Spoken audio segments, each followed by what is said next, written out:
সৈনিকদের ধর্ম অনুযায়ী তাদের কবর ফলকের নাম, মৃত্যুর তারিখ, পদবি, পাশাপাশি ধর্মীয় প্রতীক লক্ষ্য করা যায়। খ্রিস্টানদের কবর ফলকে ক্রুশ, মুসলমানদের কবর ফলকে আরবি লেখা এবং অন্যান্য ধর্মাবলম্বীদের ক্ষেত্রে নিজ ধর্মীয় প্রতীক।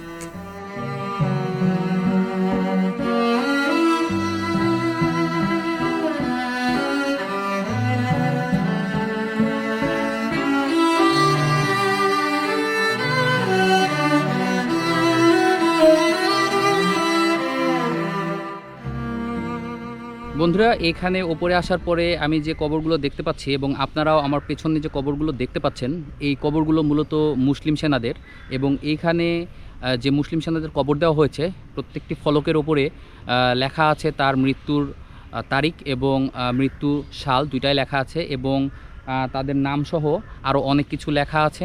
এখানে আমি আগেই বলেছি যে এখানে যে কবরগুলো আছে সেগুলো ভারতীয় উপমহাদেশের যে সৈন্য ছিল তাদের এবং ব্রিটিশ সৈন্যদের কবর এখানে সমাহিত করা আছে।